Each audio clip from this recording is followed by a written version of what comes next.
Well, I really want to thank Father Paul for inviting me tonight. I had the privilege before we had a little quick supper, but he gave me a tour of the parish, and you are the parish plant, and you are very, very fortunate. It's a beautiful parish, and you're very lucky to have a pastor who has a real sense of vision of where the church is going and how to kind of revitalize the life of the parish. So, thank you really for this opportunity. Let's begin, if we will, with just a prayer, asking for the Holy Spirit's guidance in what I say and in the way that you hear. In the name of the Father, and of the Son, and of the Holy Spirit. Amen.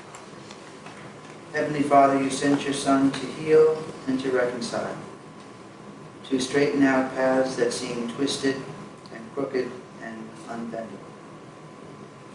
Be with us this evening as we try to deepen our appreciation of one of the Church's arms of her healing and restoring ministry. May all of us this evening have our minds opened by your Holy Spirit, that we may perceive your workings, and that you indeed are a God who can continue to right straight and crooked lines. We ask this through Christ our Lord. Amen. There may be any number of reasons why some of you are here this evening. Maybe you're just, you like to go to any presentation no matter what the subject is because it may be interesting. Maybe some of you are here because you have experienced a marriage which has had its difficulties, and perhaps the question of an annulment for you is not just an academic interest.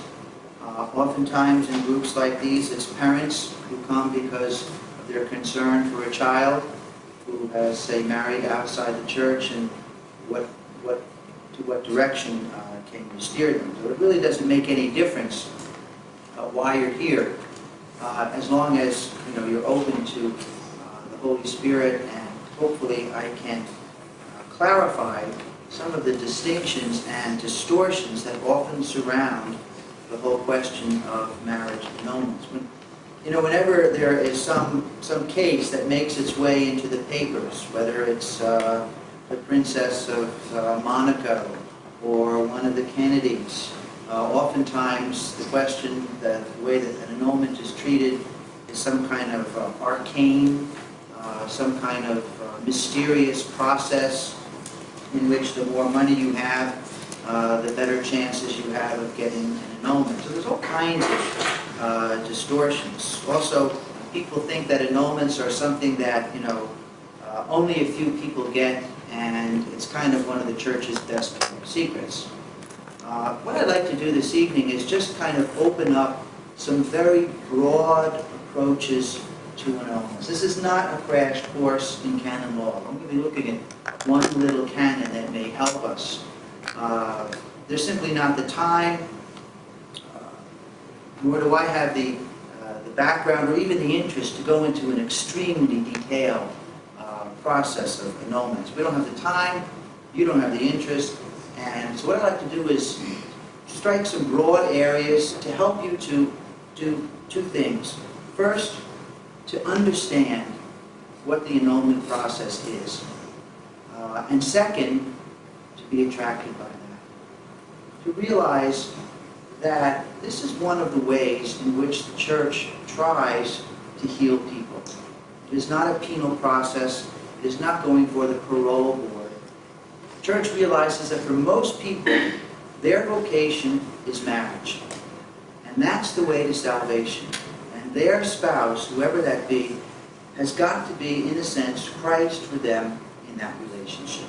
Many people enter into this marriage full of high hopes and expectations, and for some reason, it doesn't work out.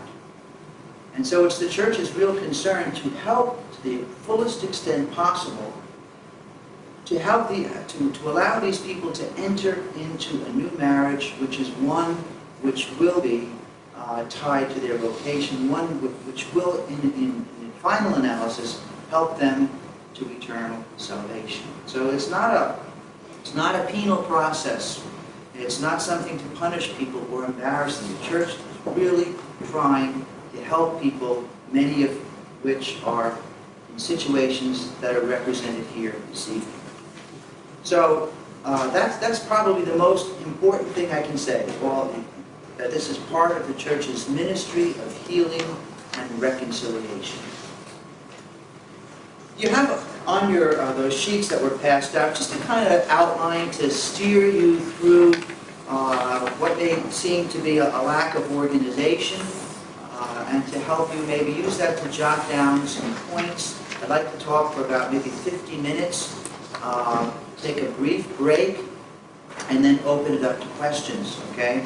And keep in mind, some of you are on time schedules. You can leave any time that you want, especially during the question period, okay? If you just have had enough and you have to get home, please feel free to leave. The first thing that I think we have to clarify is the distinction between a divorce and an annulment. Some wags call annulments just divorce Catholic style, okay? But there is really a fundamental difference between these two notions. A divorce means that there was a marriage and now it's over. We're all familiar with that. Someone has to say in some official capacity that the marriage is over. The state, the county, the courts, whatever. But someone has to say this marriage is now over. That's a divorce. For the church, which doesn't admit divorce per se, okay? In other words, if there really was a marriage, that's forever. But the church places rather high expectations on this institution that we call marriage. The state doesn't. Maybe if you got married in the district, you had to have a blood test. You have to have a marriage license. Basically, that's it. The state wants to know if you're married to someone basically for purposes of income taxes. Okay? So as long as you two want to call yourself married, you have a marriage, fine. That's really all that the state puts on marriage. And to end that marriage, fine. As long as both parties agree, there's an equitable settlement of property, fine. But see, for the church, marriage is something much more deeper and much more important. Okay? The church sees marriage as something permanent, okay? As something basically indissoluble. And the reason for that is that it sees in the marriage of a husband and wife the closest approximation concretely expressed that we have of the way Christ loves us. That's it. Okay, He suffered for us, He died for us, He came for us, He gave His life for us. And basically a marriage is that particular relationship in which all of these things can be made a little more concrete and visible. Why? So that when we see a good marriage, we can believe more in the way that Christ loves us. That's really incredible. We can never, ever, we'll never understand the depth to which Christ loves us. Good marriages help us at least to glimpse that. So the church is saying, if this really is a marriage, it has to have that possibility of permanence, stability, and indissolubility. It has to have that from the beginning. It has to be a relationship in which love is exchanged mutually.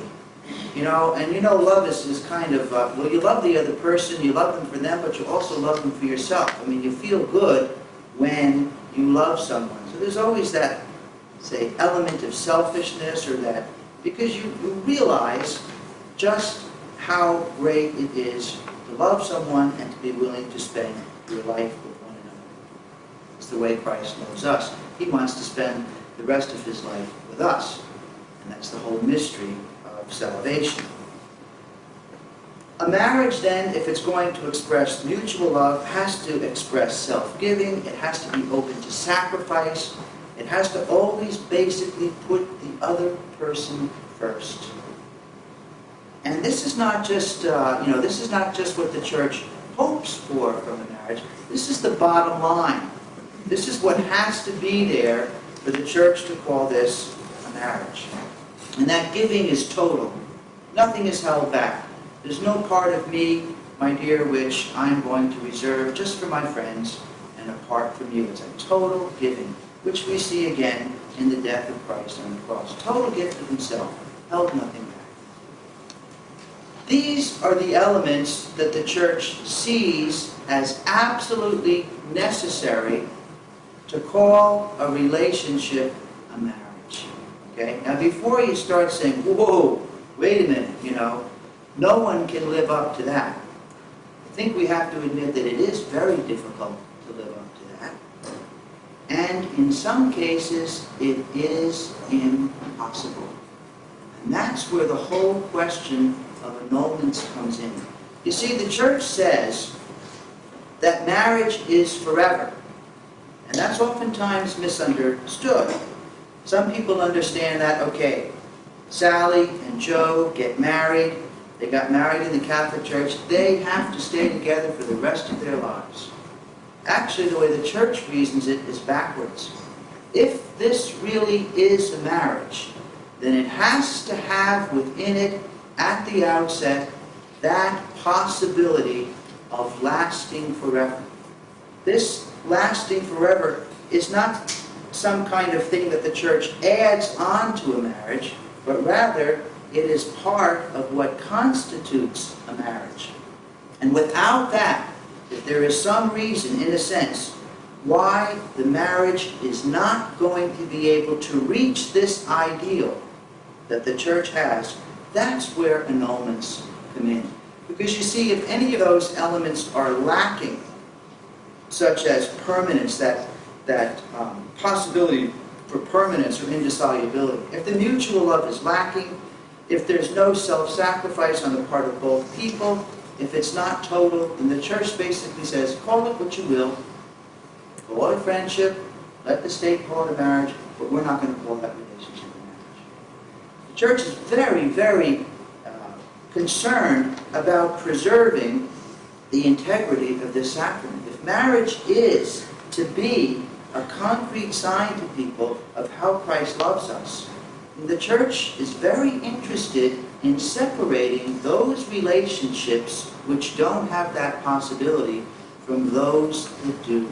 Because we need some concrete signs of how much God loves us, and for most of us that comes through marriage. So the whole possibility of, or the theoretical basis for marriages is that the church defines marriage in very lofty terms. Basically, to simplify all of those, it has to be a reflection of Christ's love for us.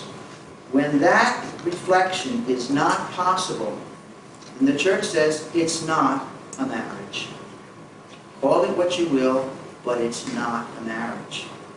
So this opens up the possibility of some kind of process which enables the church to determine with some kind of moral certitude that indeed this relationship entered into in good faith by both people, a Catholic priest, even the Pope can celebrate it.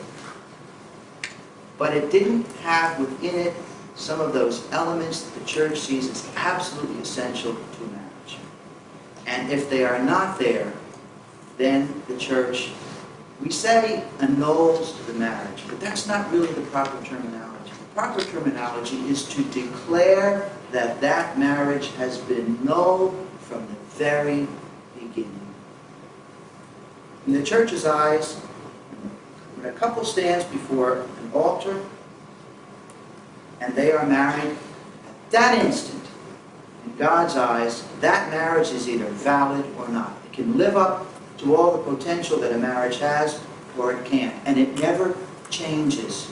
It doesn't slip from being invalid, even over the course of 10 kids and 40 years, doesn't just kind of amorphosize into a valid marriage. And at the same point token, if it's valid at that moment, it's valid, period. Okay?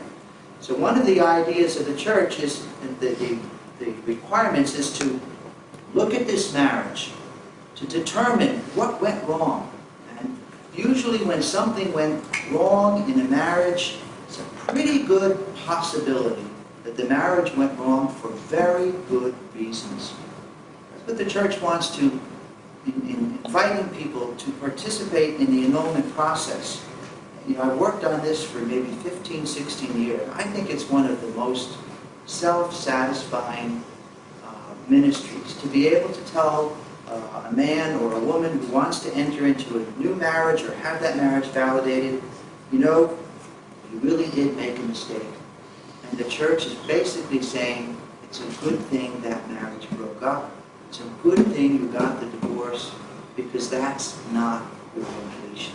That relationship would never have afforded you the opportunity to draw closer to Christ. There's a deeply spiritual, a healing aspect that underlies all of the church's annulments. Okay? How is a marriage recognized as such? Okay? When, I don't know if there are any lawyers here, but you know, but legal language is very different from normal people speak. Okay? It's very terse, it's very tight. And so the way the church, the canon law of the church describes a marriage is presented, and the only canon we're going to bother with is canon 1057. And it contains, in legal terminology, a kind of distillation of the things that I've mentioned in more theological, poetic language. And I don't know whether it's on your sheets, but listen carefully, because there are three elements that determine whether a marriage is valid or not. And the canon reads as this: marriage is brought about, see if you can pick up the three essential elements. Marriage is brought about with the consent of the parties, legitimately manifested between persons who are capable, according to law, of giving consent. Okay, doesn't seem like much, does it? Where's all the love language? Where is all of the reflection of Christ's love? Okay, there's none of that in there. Why? Because this is legal language. Okay, in legal language, you have to be able to say when a thing exists and when it doesn't in clear ways, provable ways. How can you prove that you love someone? That's probably a problem that brought us, many of us, here together. How can someone else prove they love you? So you're not going to see into that soft, lovey, theological language in the way the church deals with marriage in terms of annulments, because we're talking now about a legal process. Just like many of you have probably had a divorce. You know that this guy is a real schmuck, okay? You know he's a total loss, okay? But you can't go to the judge and say, I demand the house because this guy is a schmuck, okay? It won't get you very far. You have to be able to say this is what I put into the house, this is what he did, etc. You have to somehow use measurable terminology in order to convince the judge of your position. So we're using that kind of terminology here. It's brought about through the consent of the parties, legitimately manifested between persons who are capable of giving consent. If a marriage is to be annulled, it has to have some kind of weakness in one of those three areas. And we're going to go through those three areas, okay? There has to be either some defect in the consent, there has to be some defect in the way that this consent was manifested or shown, or there has to be some kind of defect in the sense that one of the persons, at least one, was not legally capable of contracting marriage in the church. Okay? So if you want to steer your way through this whole morass of annulments, it's going to boil down to a defect in one of those areas. Something wrong with the consent, that it wasn't properly manifested, or that there was some reason why one of those people could not get married in the Catholic Church in the first place. All right? Is that kind of clear? Because what I'd like to do now is examine each of those, but in kind of the reverse order. For a marriage to take place, the law says that this consent, this I do, this I take you for my wife, I take you for my husband, has to be manifested in a certain defined way. Okay?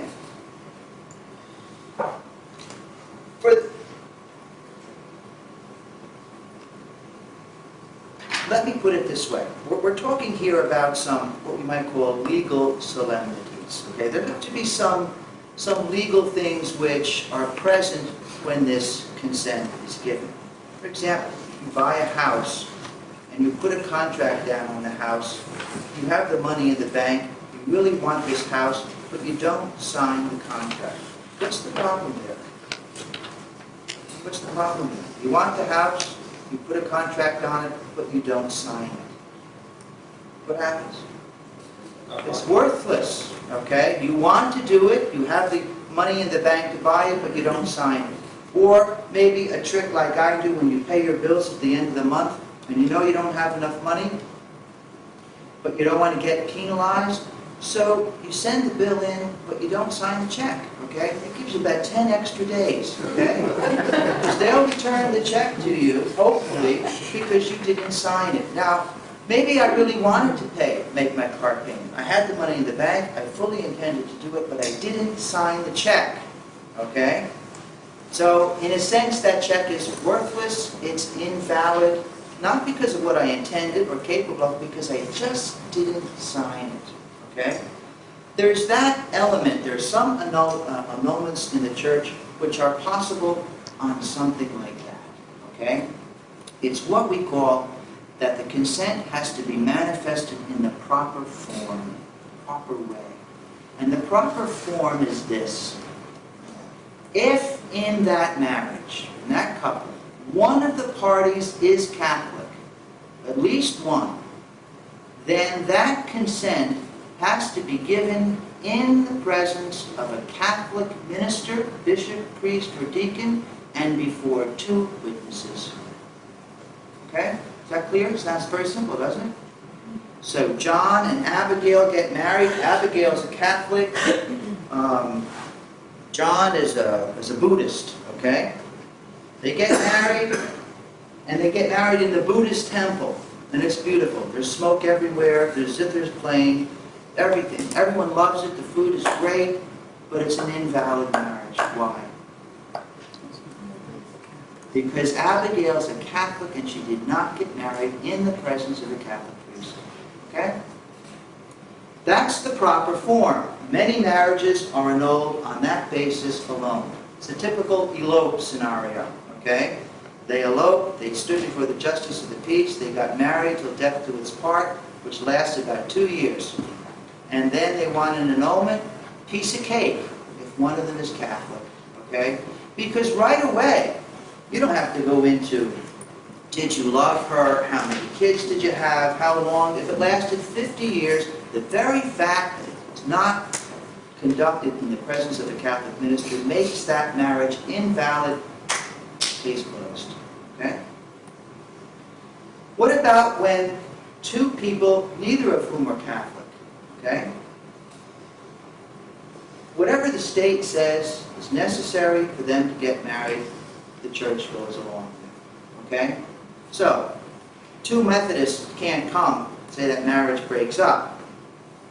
Then one of them wants to marry a Catholic and say, listen, I was a Methodist and was never married by a Catholic priest. You know, that marriage must be invalid. No, it's not. It's a valid marriage. But the church only says a Catholic priest, or minister, or deacon has to be present when one of them is Catholic. Is that clear? When we talk about the technical terminology for this is a defect of form, that a Catholic minister was not present, or there were not at least 2 witnesses. Okay?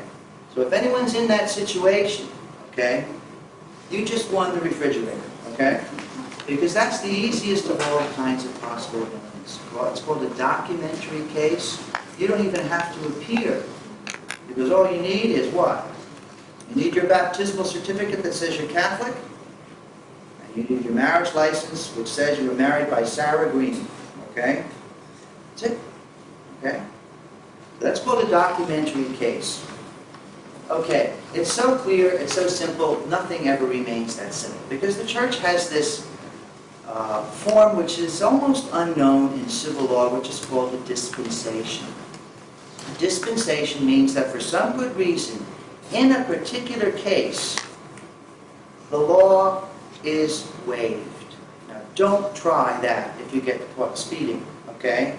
And say, you know, can't you give me a dispensation? That doesn't exist in civil law, but in the church it does, okay? If this law is really not, since all of the church law is meant for our good, for our spiritual good, if in a particular case the enforcement of this law is not going to be helpful, the church dispenses from it, okay? So it is possible that Abigail marries John. Abigail is Catholic, John is a Protestant minister, okay? Abigail rarely goes to church. John's father is the local minister John is much more religious than Mary, okay? They want to get married. What do? They ask the parish priest to get a dispensation so that Mary can marry John in front of the Protestant minister, and it's a valid marriage. Okay, that's called a dispensation. So if you know that one of your friends was not married by a Catholic priest, don't go start spreading rumors around the whole community that, you know, they're really validly married, you know, because they may have gotten a dispensation. Is that clear? If I'm not clear, let me know, okay? Because this is to help you. Okay, so we're looking at one of those areas that the church said is necessary, that the consent has to be legitimately manifested. It has to be manifested in the proper form.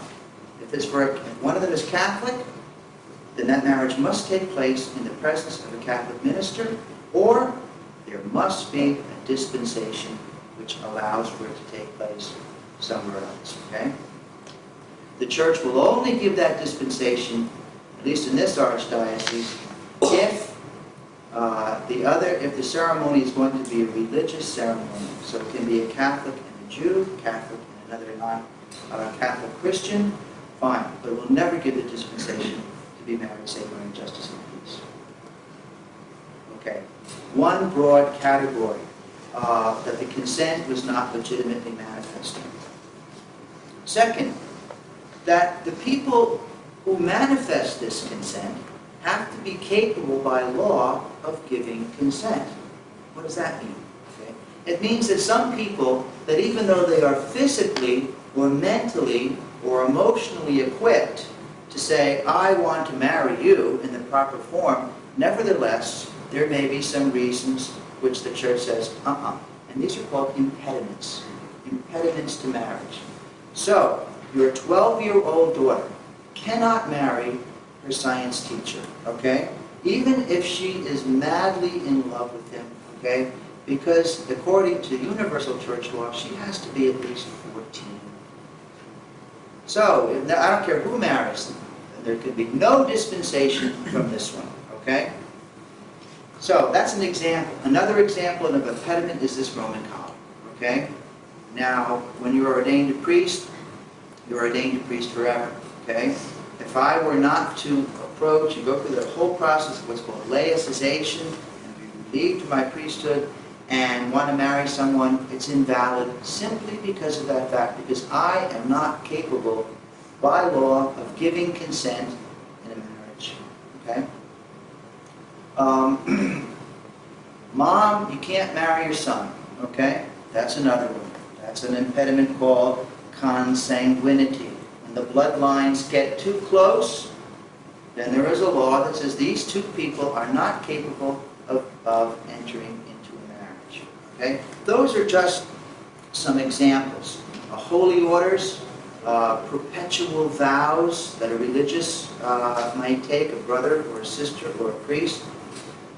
If you kidnap the person, something like out of Silence of the Lambs, okay, and hold them a prisoner until they decide to marry you, even if she changes her mind and really wants to, you know, Beauty and the Beast all over again, okay? It's really a very story built on marriage impediments, okay? She was captured. You can't abduct someone. There are a couple of other things. You can't marry, for example, an adopted child, or a brother can't marry his sister who is of no blood relationship to him whatsoever, but if she's adopted by his parents. Those are just some examples, okay? They don't happen, they don't occur in marriage cases very often. Because many of you, if you were married in the Catholic Church, the priest separated the two of you and asked you this long list of seemingly ridiculous questions. Okay? Why? Those questions were designed to raise any of these marriage impediments, which would have permitted you by law from not marrying. Now, some of these impediments are church laws. The church made them up. Okay? And if the church makes them up, the church can dispense from them. You ever come across that dispensation? Some of these impediments are considered to be God's law or natural law, in which case, if the church didn't make the law, she cannot dispense from a law that she didn't make. So some of these impediments can be dispensed from, some cannot. The most common, perhaps, that arises is when a Catholic marries a non-baptized person. Okay? That's a marriage impediment. A Catholic cannot marry a non-baptized person validly unless they get a dispensation. Okay? Why does the church relax this law? Why is there a law like that? First of all, well, basically there are going to be children from this marriage. The church is interested in making sure that the children are raised Catholic. But even before that, there's the faith of the Catholic person. And the church wants to make sure that this marriage preserves and enriches that faith. So there's a law against marrying someone who is not Christian.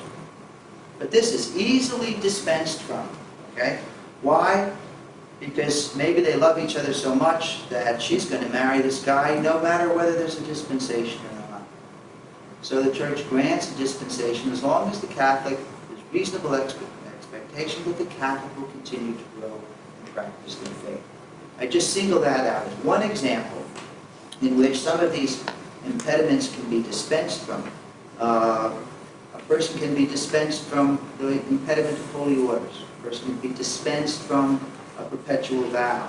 A person can be dispensed from marrying a non-baptized person. You can't be dispensed from marrying your mother or father. You can't be dispensed from marrying your sister. You can't be dispensed from marrying an adopted person. Those are all considered to be part of the natural law. Okay? The last and the most common of all reasons or grounds for annulment is that there is some defect in the consent. Okay? Now, this takes a little bit of explanation. Okay? You might say, wait a minute, I was at that wedding. She said I do. He said I do. It was obvious that they meant it. What do you mean there's some kind of defect in this consent? Okay? Step back from that for a second. This couple, in pledging themselves to give themselves to each other totally, to self-sacrifice, to live their life, make their marriage permanent and indissoluble, you know, that's about the most binding commitment that a person can ever make in their life. It is the most binding commitment a person can make in their life. And we know that the more binding the commitment, well, the more forethought and insight has to go into it. Okay? You can say, buy a house with the intention of living there for the rest of your lives, and after 2 or 3 years you decide, well, this is really not, for me, and so you sell a house. Okay? Now, selling a house takes a certain amount of knowledge, will, capability, but it doesn't nearly approach the kind of knowledge, capability, and will that's involved in making a marriage. So when a person says, yes, I do, they are saying basically, yes, I do to all that the church says about marriage. Okay? Its permanence, its endurance, its the necessity that it reflect the presence of Christ, all of that. It's not just saying, I like you, or I love you, or I want to be your best friend. I used to, in my younger days, allow people to write their own vows. You come up with real trash, okay? John, you're my best friend, I like you more than my dog. I mean, what they are consenting to is really what the church says a marriage is all about.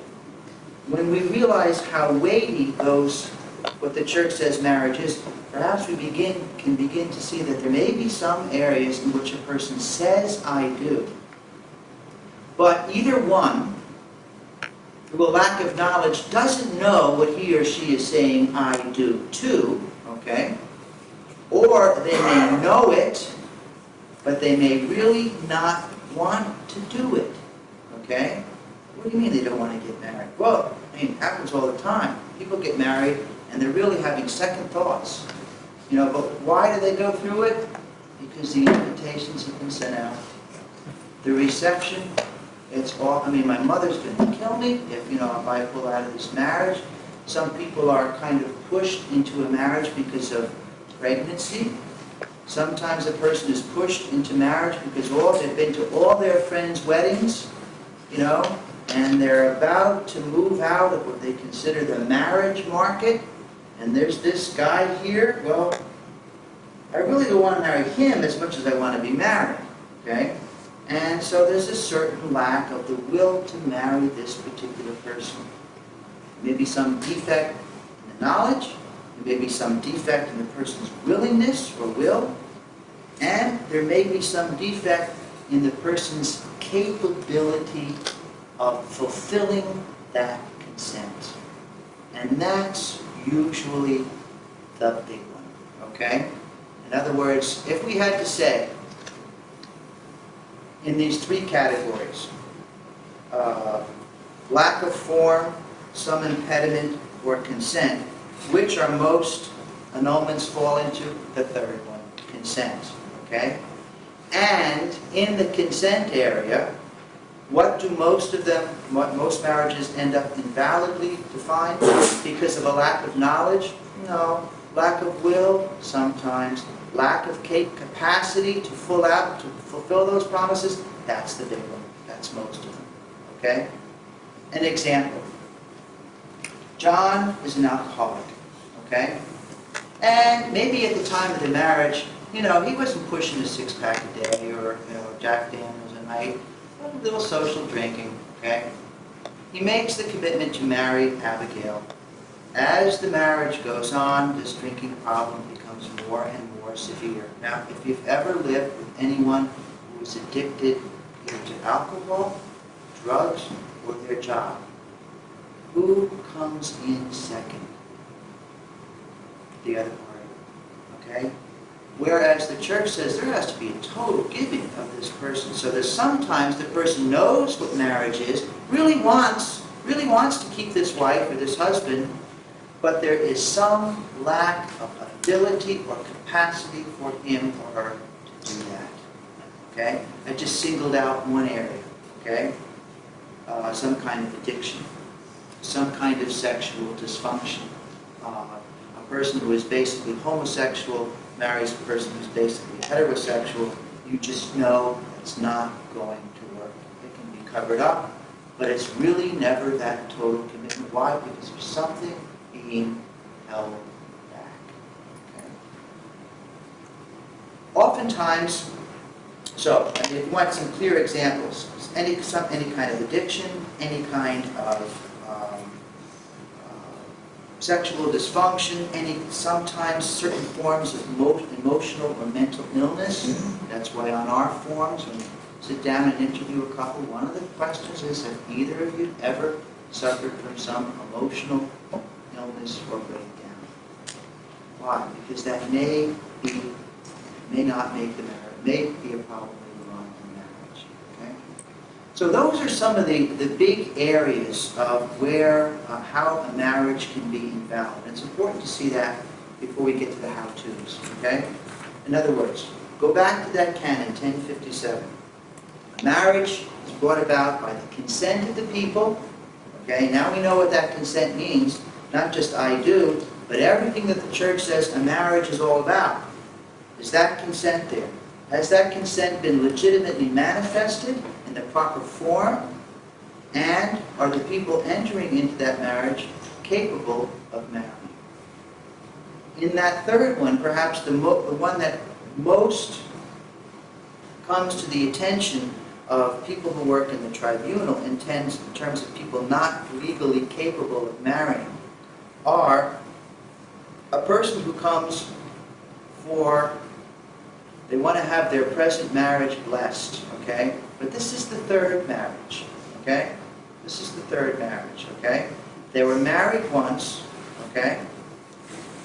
Then they married outside the church for the second. Of course, that marriage is invalid for that very reason. Why? Because a person already capable of marrying, a person already married, is a walking impediment, okay, to a subsequent marriage, unless somehow that first marriage is involved, okay? So I just want to make sure that you understand the three major categories, okay, because these determine the how-tos. Marriage is invalid either by it wasn't celebrated in the proper form, it wasn't, one of the parties was not legally capable, or there was some defect in the consent, and that defect in the consent can spring from a lack of knowledge. Wait a minute, I never knew marriage was forever, okay? Or it can stem from a lack of will. You know, I was pressured into this marriage, maybe by myself, but it was still pressure. Or by a lack of capability. Someone just is not capable of fulfilling what they promised they would do. Okay, because there are different kinds of annulments, there are two basically different kinds of annulment processes. One is called a documentary process. As the word indicates, it's a case that's proven simply by presenting certain documents, okay? It's a very short case, maybe 5-6 weeks. It's also a very cheap case, okay? We talk about offerings and things later. But what this means is that the invalidity of the marriage can simply be proven by comparing certain documents, okay? That's obviously the case when we talk about, in the first cases that we talk about, is the marriage legitimately manifested.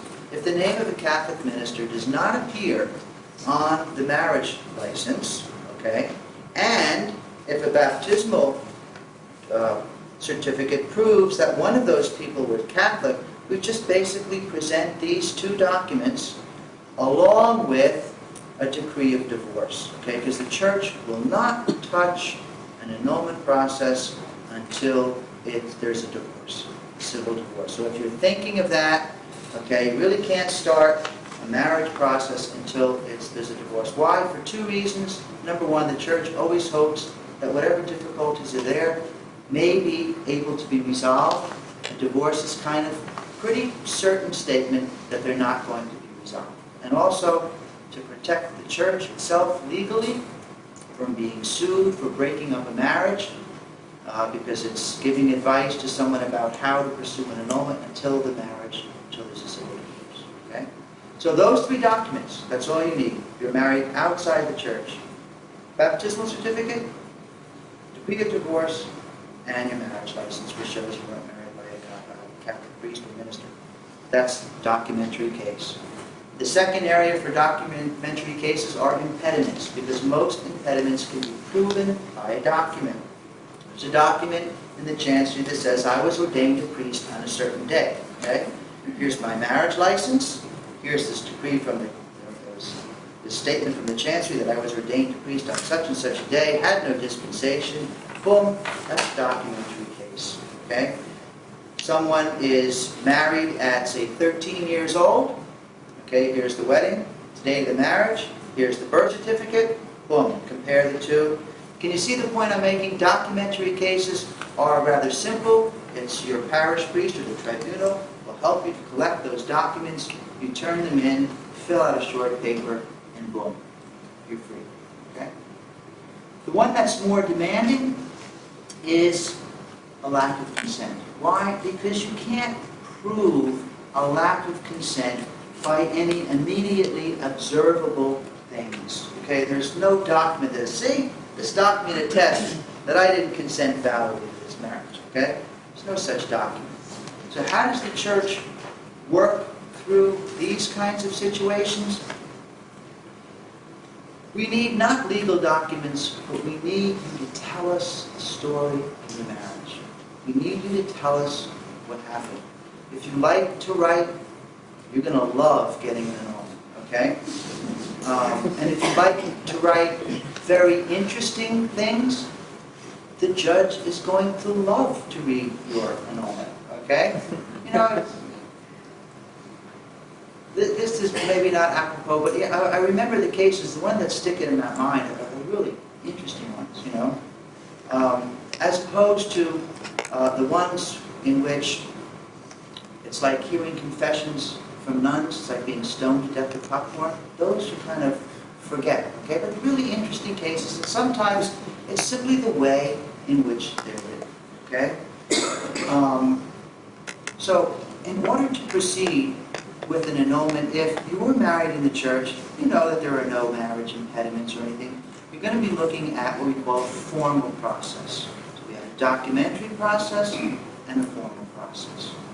The formal process begins by you calling the tribunal, okay, or your parish priest, if the priest knows something about annulments. I don't want to say anything about my brother priests negatively, but some of them don't feel comfortable with this. Some of them don't have the knowledge to do that, and so they may say, yeah, okay, you know, you do this and you do this, and then it kind of gets lost on his desk, or doesn't feel comfortable with it. So I'd say, you know, talk to your parish priest first. If you get a good read, yeah, I know some of the process, I know what I have to do, then fine. Otherwise, just call the tribunal. The secretary there will ask you a few basic questions, basically to determine what kind of case you're going to need. You're going to need a documentary case, or are you going to go for what they call a formal case? Okay? Begins by writing a narrative, and the tribunal or your parish priest will give you a form that guides you through all of the things that you have to say. Okay? They're going to ask you questions about your growing up, your parents' marriages, how you got along in school, dating experience, a little bit about the engagement process, how you met this person, and then the story of the marriage and where things started to go wrong. It's not a big deal. You probably do this in about 5 typewritten, double-spaced pages. That's all, okay? You know, if there's any part of the annulment process which is the most difficult, it's this, okay? It's only 5 pages, but those 5 pages oftentimes are about heartbreak and frustration, a sense of failure. You know, I've yet to met a couple who feels great after a divorce. You know, I mean, really, you may feel glad that it's over, but you think of all the pain and all the suffering that brought you to that day. That's really the most difficult part of an annulment process. And if you're already married in a second marriage and you're going through this process to have this marriage annulled, ask your present spouse to help you, okay? So that's the most difficult part, writing that, okay? And then what you do is you send it into the tribunal, and you'll get an acknowledgement back that says we have received your petition, and it's going to be a couple of weeks or some time before we can really get to it, okay? And that means that they're working on other cases. The cases that come into a tribunal are handled strictly in the order that they come in. And never is that order broken except for some very good reasons. A person's petitioning for an annulment because they're really dying of cancer and they want to have this marriage blessed in the church before they die. Well, we'll move that up, okay? But otherwise, they come in the strict order that they arrive. And then you'll get a letter back, as I said, which says, you know, we've gotten your case. It'll be some time before we can actually get to it. That sometime is about a month, all right? Not a long time. When I first came to the tribunal in the mid-'80s, it was a 2-year turnaround from the time you applied to the time you were finished. Now it's basically, I'd say, anywhere between 4 and 6 months. Okay. Then you're going to get another letter when the case is ready to be taken up, and it's going to ask you just to verify certain information. Is your address still the same? We contact the other spouse. Okay, we have to try to make an effort to contact them since it's their marriage too. You don't have to. If you're on an amicable relationship with your ex, it's always best to let them know, because they are going to get a letter from us saying that you have petitioned And we invite them to try to be part of the process. Why? Basically to get much information as we can about the marriage. And then the other kind of major point in an annulment process, first is writing your little story.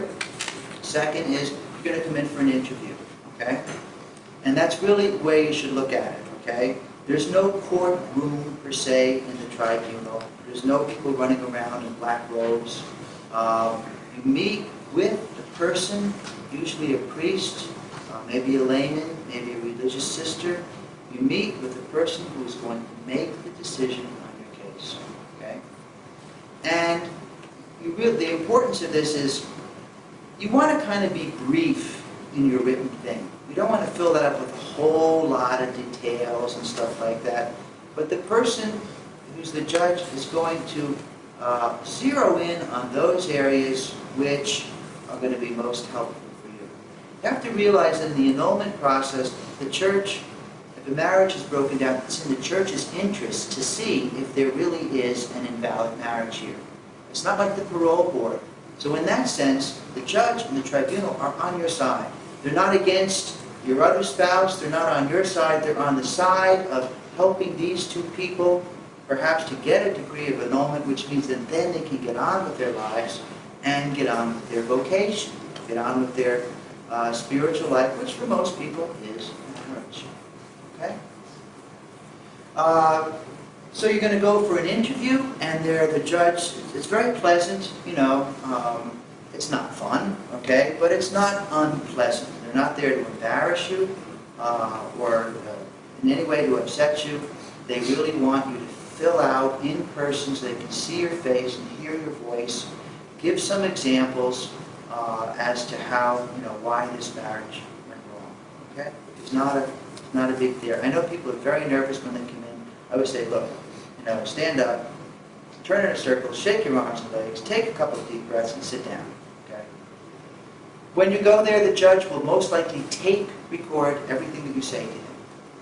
Why? So that a complete verbatim transcript of everything that you said and everything that he asked, he can read. He's the only person that sees it, with the exception of a couple of other people on the tribunal personnel. You should also know that an annulment process is extremely confidential. No one else involved in that case will ever know one thing that you said. And neither will you know anything that anybody else says. So if your ex is involved, you will not know what he said or she said. Nor will he or she know what you said. We'd like you to suggest a couple of witnesses that we can talk to. And these are people of your choosing. Basically, you should list 4, but list them in descending order of importance. So the people who know the most are the top 2. Why? Because if we get what we need from them, we don't have to go to the other 3 and 4, and it just speeds up the case. Who makes good witnesses? Parents, brothers, sisters, very close friends.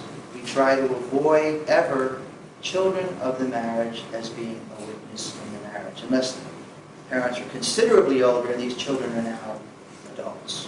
Okay? And what are they going to ask these witnesses? Basically, they're going to ask them, are you a truthful person?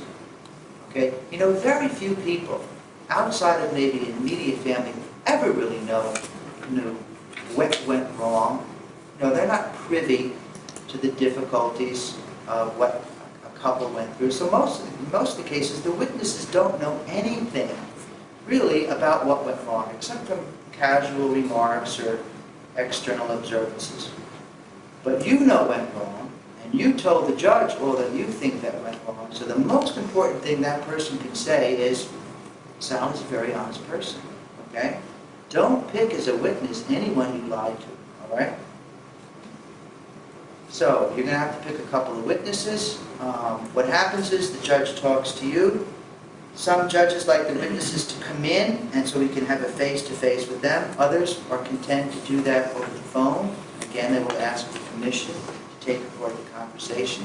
And these tapes go to this convent of cloistered cloistered Dominican nuns, okay? I don't know if they're getting vocations by the hundredfold. That's they read all these things, they type up the transcripts, and they destroy the tape, and that way the judge has an accurate record. Then he's going to sit down and look at this whole case from top to bottom. Okay? He knows, basically, after reading it, is this going to be a yes or a no? Yes means, affirmative means, you've petitioned the church for an annulment, and yes, this marriage is null and void. Okay? A no means you petition the church. The no doesn't mean, I'm sorry, this marriage is valid. It simply means, no, we don't have the information that we need to say that this marriage is invalid. Okay? Which means, under certain conditions, you can try again, usually someplace else. Okay? I don't want to get into all of some of those details of what determines the someplace else, unless that should come up in questions.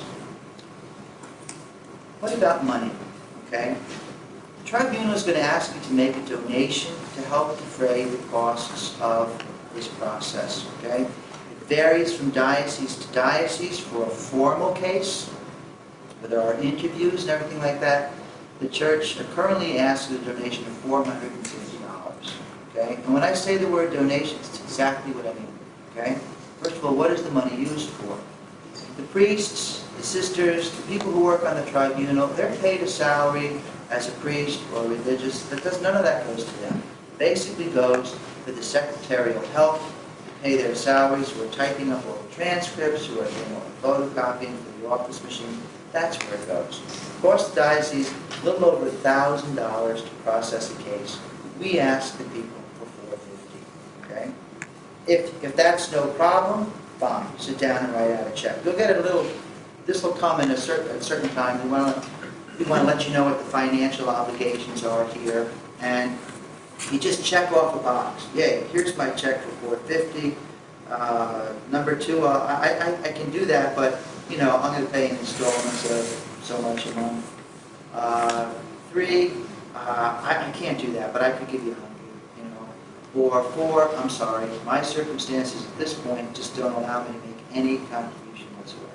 Fine. Church just wants to know what your intentions are so it doesn't hound you. Okay? You can't pay, it doesn't want to, really tries to keep what the press oftentimes tries to draw together is the financial aspect completely away from the judgment. Okay? Basically, the judge doesn't know whether you paid any money or not. Okay? That's appended to the file later. So there is some of that. If that's ever a problem, mention it to your parish priest. Just mention it, just check it off, and we're not going to bug you for anything that you don't have. You have a right to have the church hear your case. That's a right that you have.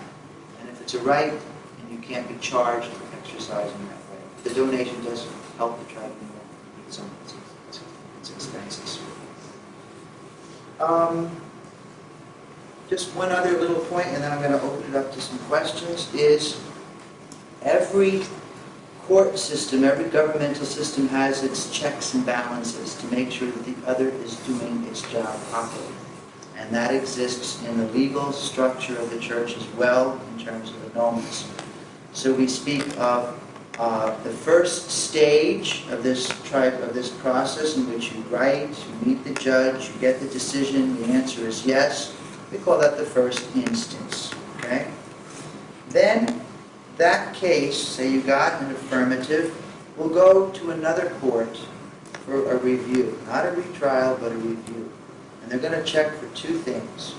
First, does the evidence in the case support an affirmative or negative decision? Is the evidence there? And secondly, did this first court afford, in other words, observe all of the procedural laws in processing this case? Were the witnesses contacted? Were their questions answered? Was there enough time given for the respondent? That's your ex, okay? You're not the plaintiff and the defendant. You're the petitioner and the respondent, okay? Were their rights observed? Did the defender of the bond do his job? The defender of the bond is basically the person who, if he's going to argue for anyone, argues for the validity of the marriage, if there is reason to do so. Okay? If he sees, hey, this is a kind of hazy case here, then the defender of the bond's job is to present to the judge the reasons why he should consider this marriage valid. Okay?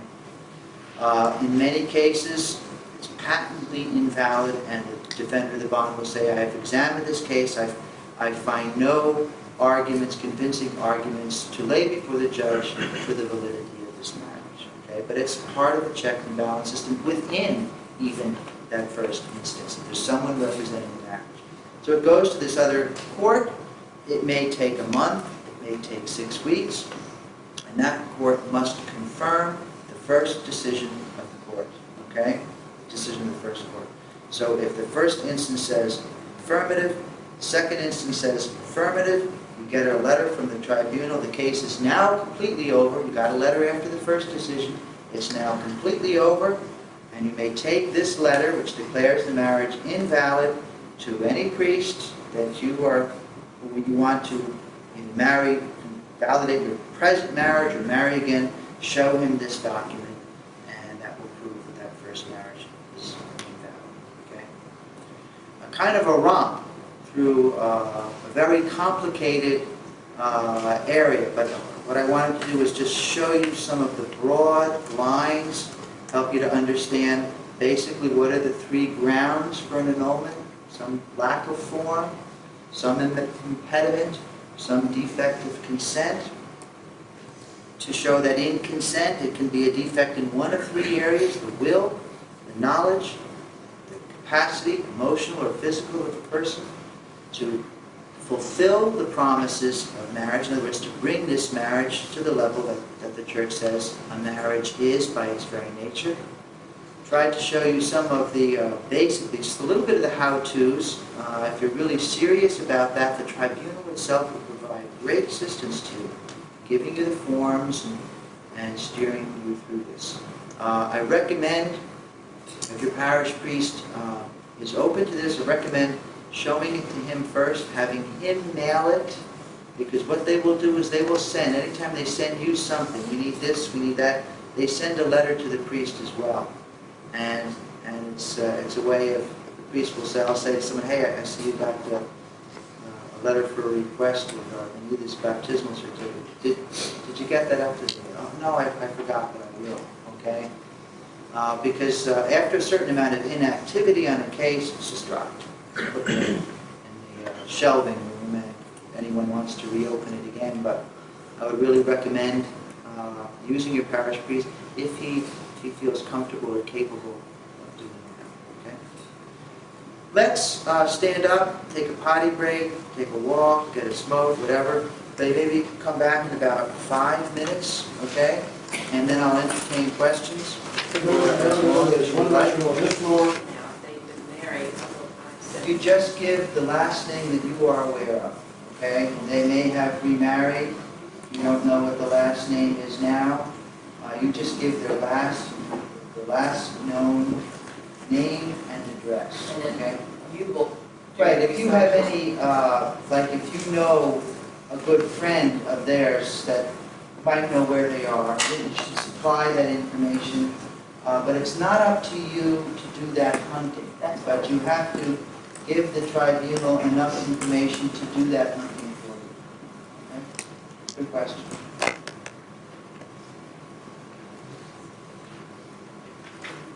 Don't be afraid. Yes? Let's say you've applied for the annulment and it's gone through and it's been approved, etc., so your marriage was annulled. Okay, and you have a current spouse. When you talk about baptismal record, and he's not Catholic, and baptismal record, is it a Catholic baptism, or he was baptized, if the spouse was baptized in any other church? I've heard different responses from different archdioceses, so I also... This is for validating the second marriage now, right? The question is, after an annulment has been granted, this is in the case of, say, a Catholic party who has been married for some time now to a non-Catholic Christian, and they are asked for the baptismal certificates, and it's not from a Christian, it's from a Christian but not a Catholic church. What you want to do is to get a baptismal certificate from that non-Catholic church. And the reason for this is it proves that the person is baptized. Because the impediment that's at stake here is the marriage of a Catholic with someone who is not baptized. So if we can furnish a baptismal certificate from some other Christian church, most of whose baptisms we recognize as valid, then you don't have this impediment. It doesn't have to be a dispensation. So whether the person was Catholic or not, if they were baptized Christian, yes, we want that baptismal certificate. Yes? What if the non-Catholic was never baptized? He belonged to a church but was never baptized. Right. The question is, what do you do when a person may have belonged to a non-Catholic but Christian church, but was never in fact baptized, which many times does happen, particularly in those religions which don't baptize as infants, but at a later age, and sometimes in moving around that person is not baptized. The church's idea of a Christian is someone who is baptized. So it's not their ties to a particular church, or the fact that their family or they've gone to services all their life. It's the fact, were they baptized or not?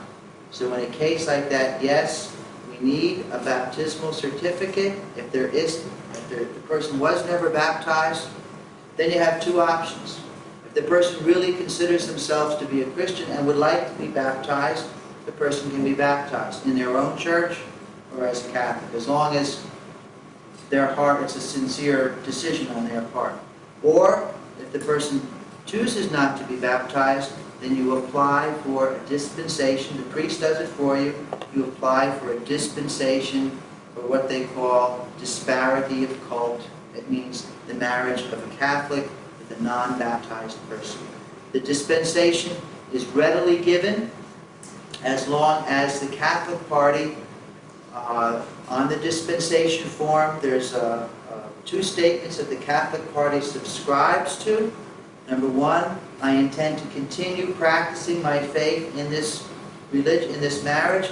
And number two, that I, as the Catholic, will do everything in my power to ensure that any children that issue from this marriage be baptized and reared as Catholics. The non-Catholic was the one who was divorced. Was it, in that case, the marriage that had to be involved would be the non-Catholic, non-baptized marriage? Right. And now, this person whose marriage, in other words, we're talking about a non-Catholic, non-baptized person who was granted an annulment, okay? And now this person wants to marry a Catholic. Is that?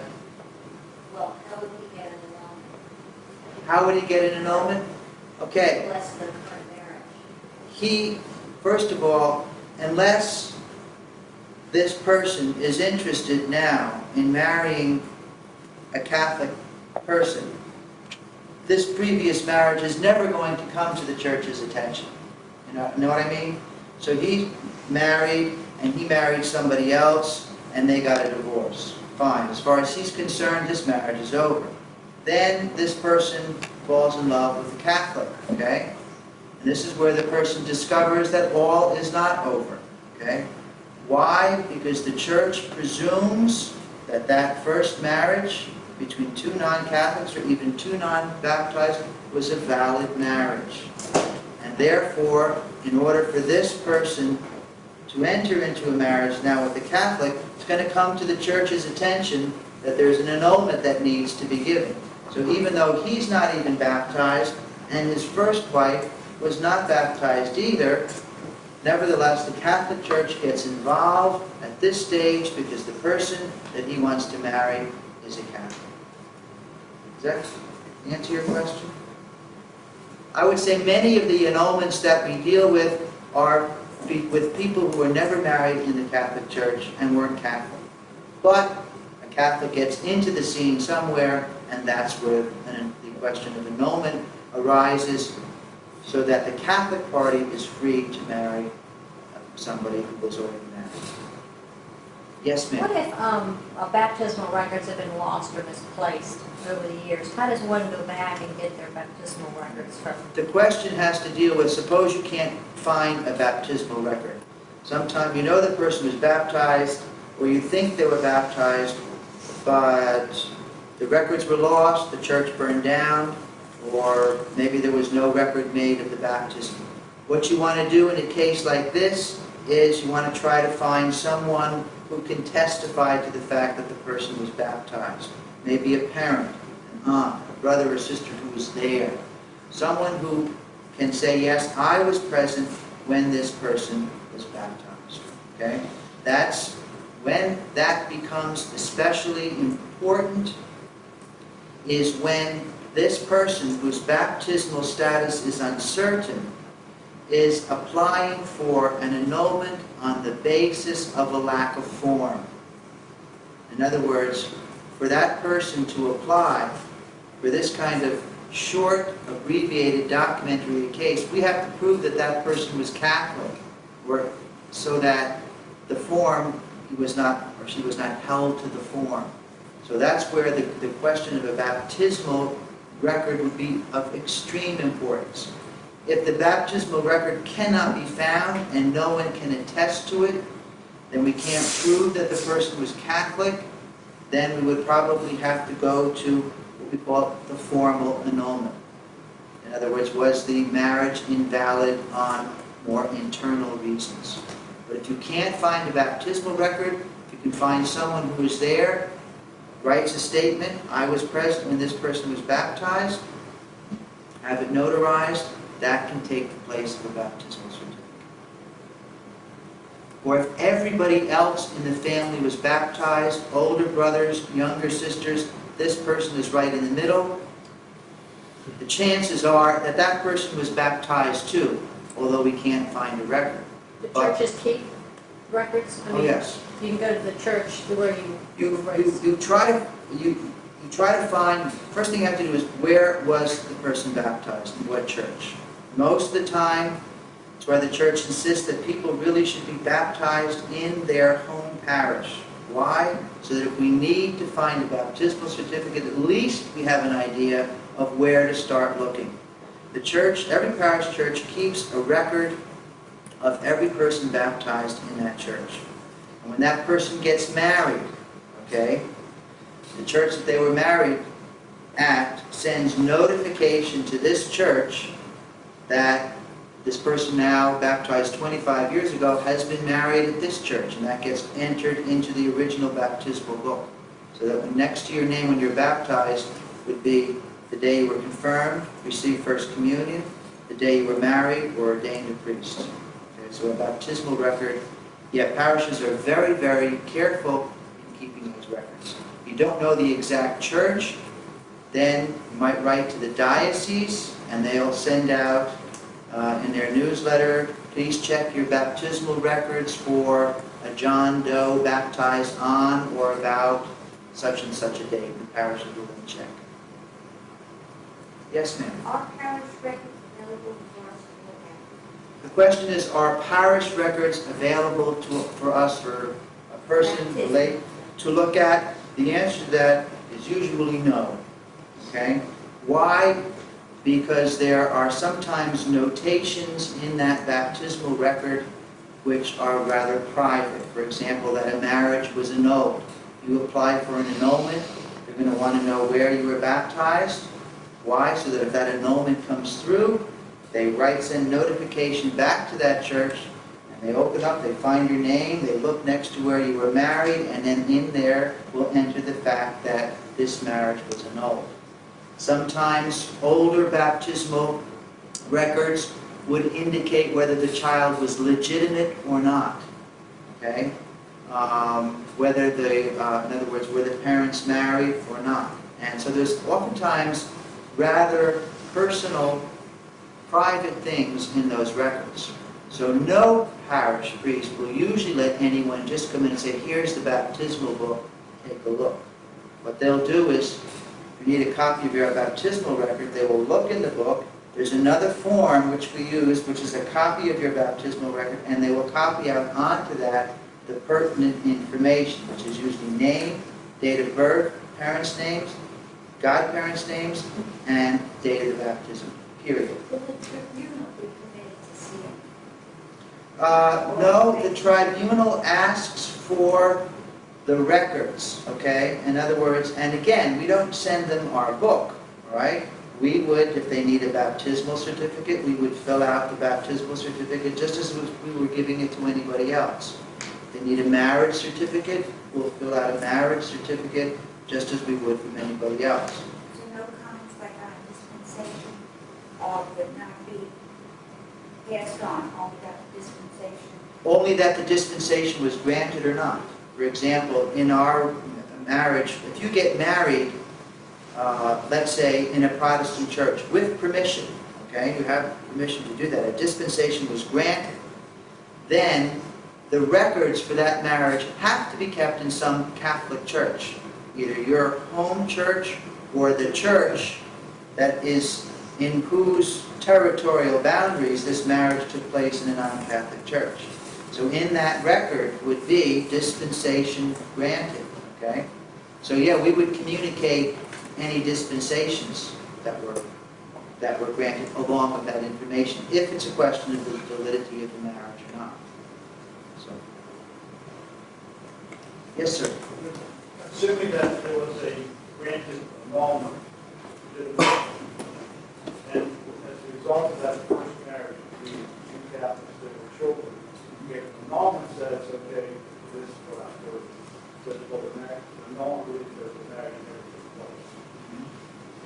And what is the status of the children that resulted from that marriage? Okay, usually the question involves, the question is, a marriage between two Catholics has been declared null by the church. There are children. What is the status of the children? Usually that question refers to, are the children considered to be legitimate or not? The question arises from the fact that there really was no marriage. Okay? Two points to draw about that. First of all, the question of the legitimacy of children in the canon law does not depend upon whether the parents were in fact validly married or not. Okay? If at least one of the parties entering into this marriage had the right intention, etc., then the children are considered to be legitimate, even though the marriage may later be proven to be invalid. Okay?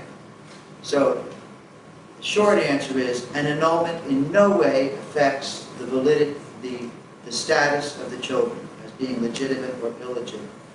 The other point to consider is that in the older canon law, that is before 1983, there were certain areas in which the legitimacy of the children was of some importance. The person wanted to be a priest, enter into religious life, in some cases inherit property. Then the legitimacy, the children had to be declared legitimate. In the present law of the church, legitimacy or illegitimacy carries no juridical consequences at all. So in a certain sense, it's a moot point. Whether they are legitimate or not really doesn't make any difference according to the law of the church. Yes, ma'am. When a Catholic and a non-Catholic is getting married, do you or do you not ask for the birth to prove, number one, that I am Catholic and that I have been baptized? Do you ask the non-Catholic person, have they been baptized? Would you ask that then? And wouldn't that go on the priest's marriage papers? So you would all get them all one, wouldn't you? The question is, if a couple planning to get married, one of them is non-Catholic. Now the priest will always ask the Catholic, are you baptized and where were you baptized? In other words, establish proof of baptism. The question is, does the priest do the same thing for the non-Catholic? And the answer to that is yes. Okay? Because if the person was baptized, say Baptist or Methodist, then this marriage is between a Catholic and a baptized person. okay? The church says that in this case, if both of them aren't Catholic, that the priest should seek permission for this Catholic to marry a baptized non-Catholic Christian. He should seek permission.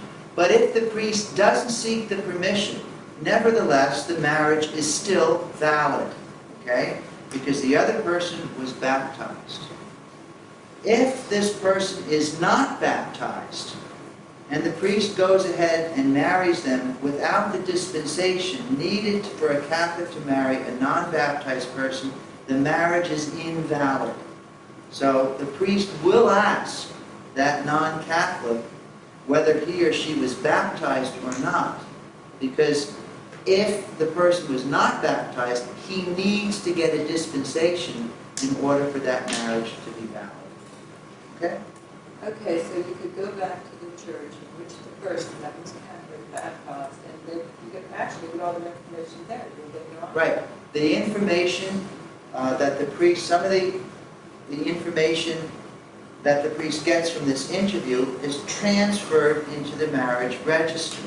The names, the date of birth, the date and place of baptism of both parties. So if we need to establish whether a person was or was not baptized, which could be a crucial question in an annulment process, you go back to the original marriage records, you ask the parish to send a copy, the documents attesting to that, and but that information will be found in the marriage records. Names of parents, addresses, date of birth, date of marriage, religious status, date of baptism, all of that's in there. Any other questions? Yes, ma'am. My husband was baptized Albanian Orthodox. He was married in the Episcopal Church. Now, where does he get his annulment? Well, don't try the Episcopal Church, okay?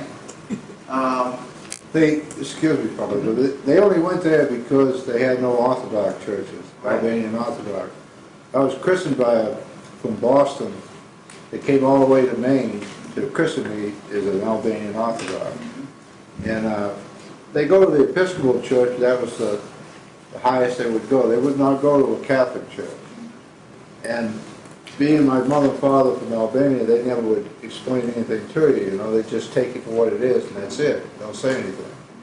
So So how did we've he been married 40 years now, Okay. and You've I been believe the married, marriage will make it, I'm sure. and you were baptized by An Albanian priest. an Albanian priest. Right, from So you are Boston. Catholic, okay?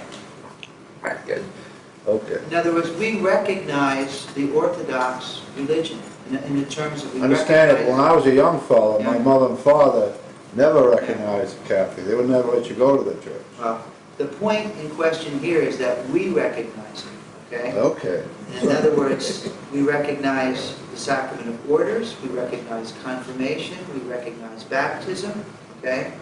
We recognize the Eucharist. So in terms of your status in the Catholic Church, you would just follow the same situation as any Catholic would, okay? Because we recognize that. So to apply for an annulment of are you talking about a previous marriage or getting Yes. this marriage? I had a previous. He is previous married. Right. And may I ask, were you married by a Catholic priest in that first marriage? No. Okay. What you have here is a clear case of a lack of form. You are baptized. We recognize your baptism. Okay. We recognize the validity of the sacraments. So you are, in terms of Catholic status, you should investigate a lack of form, defect of form. As a baptized person, not married by a priest, by an Albanian priest. No, never. You made this woman happy. Any other questions? Yes, ma'am. When I was married, my husband wasn't Catholic, and I understood that I should marry outside of my faith. And he elected to join my faith. And the priest that converted my husband, ministered to my husband, neglected to tell him about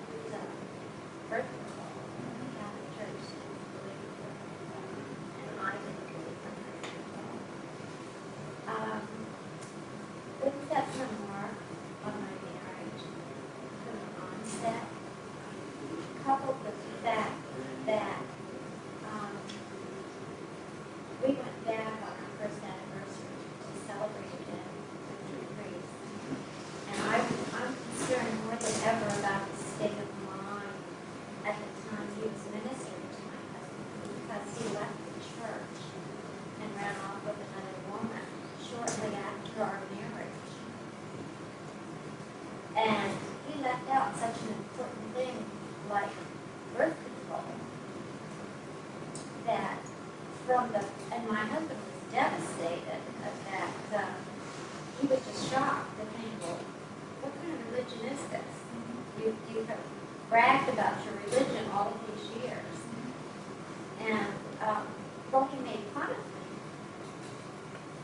And I kind of feel that my marriage was stained from the onset because of the mental state that priest must have been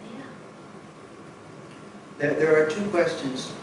The question involves a situation in which a man and a woman entered into marriage. The woman was Catholic, the man was not, but converted to the Catholic religion basically for the sake of his fiancée.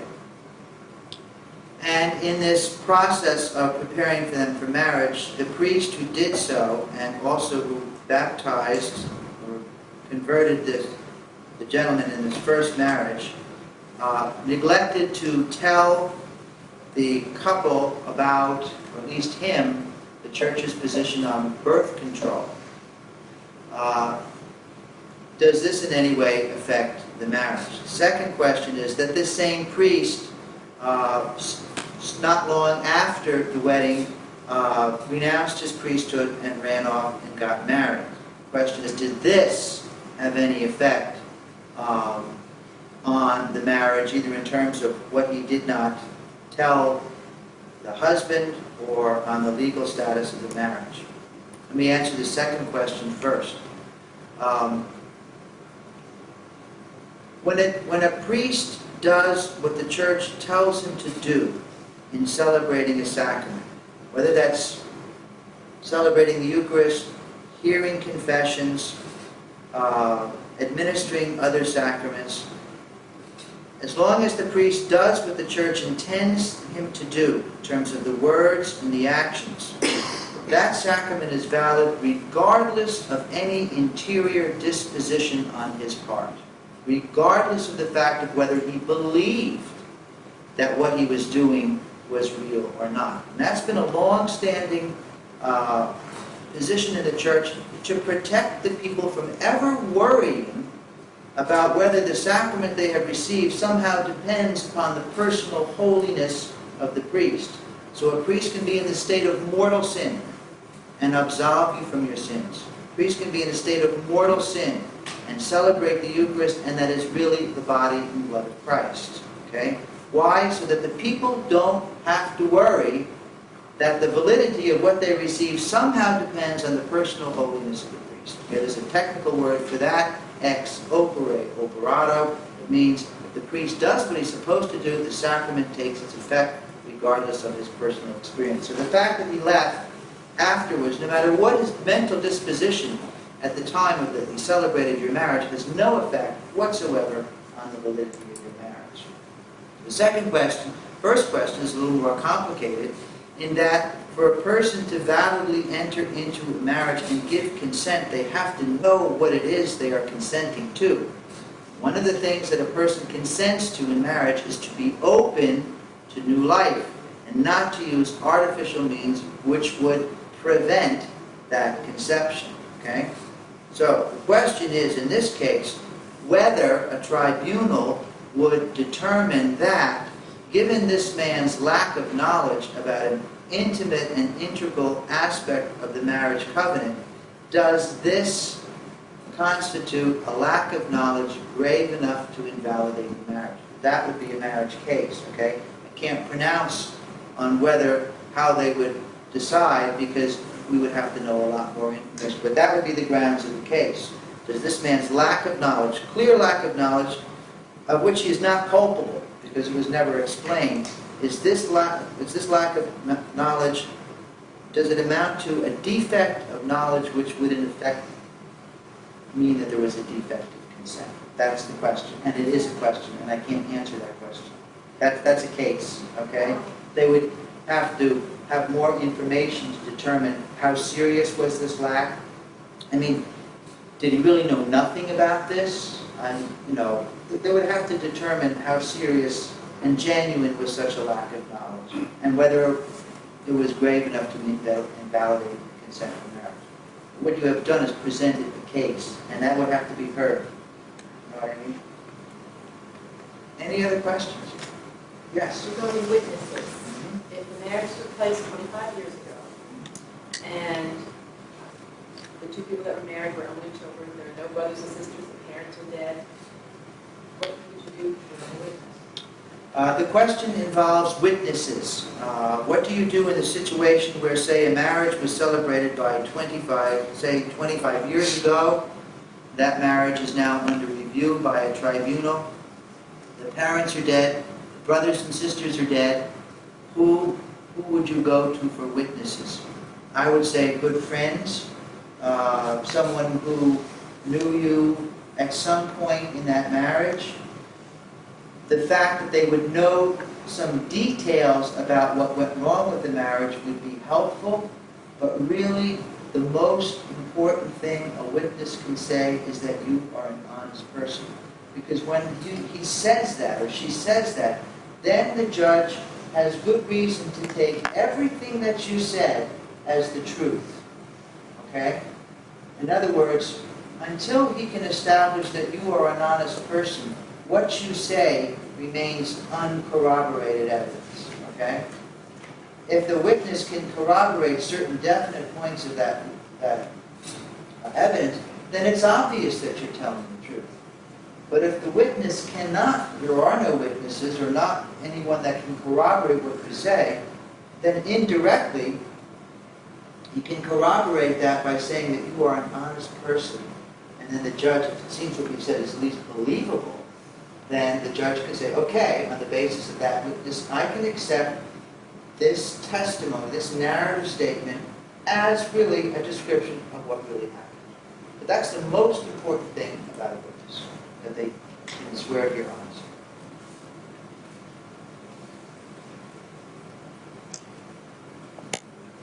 Thank you very much, Father Hart. We really appreciate your time and effort here today. I have, at the suggestion of Father, I have some papers here which are the guidelines for writing a story. Or character defame your ex, okay? You just want to be honest. That's the important thing. You want to be honest, you want to be factual, but you are being very subjective, okay? In other words, this is what appeared to you. This is what hurt you. Any of the problems which really caused the breakup of the marriage, to the extent that you can give some indication, even in embryonic form, of those problems before the marriage actually took place, that's very helpful for the judge. Okay? The example of some kind of addiction. Okay? It may not have manifested itself as full bloom until into the marriage, but now looking back, you know this person suffered from an addiction. Can you see instances where that addiction was manifesting itself in its early stages as close to the marriage date as possible? Okay? Do you understand what I'm trying to say? If it went, usually a marriage doesn't go wrong overnight. You know, you don't wake up one morning and the marriage is over. Okay? But there were some contributing factors which were at play usually for some time. The closer you can give some kind of indication of those problems to the date of the marriage, and best of all, before the marriage, that's the kind of, that's very helpful for pursuing an annulment. Because we have to show that the marriage was invalid at the moment that it took place. The reasons may not have manifested themselves till later, the seriousness of the problems, but they had to be present in some embryonic form there. So any indication you can give of that in your narrative. Other thing, this is not your only crack, okay? The purpose of this is for the tribunal to determine, does it look like there is it worth the tribunal's time to look at this case? In other words, is there some indication that this marriage may be invalid? That's all they're interested in, all right? It's in the interview that they are going to pursue the best line of questioning for you, all right? As to examples, drawing things out, maybe being more complete, but try to be brief, okay? Best way is to sit down at your word processor, maybe a little scotch on the side, okay, and go to it. Just start writing, okay? And when it's done, print it out and send it to the tribunal. All right? If there's any areas missing, tell me. This is not the fun part because it brings up memories, it brings up frustrations, it brings up self-accusation, it brings up feelings of failure, it brings up all that stuff, but it's like a good barf. Once you get up, you feel a lot better. I mean, don't you? But that's the tough part, okay? Thank you again, Paul. Okay.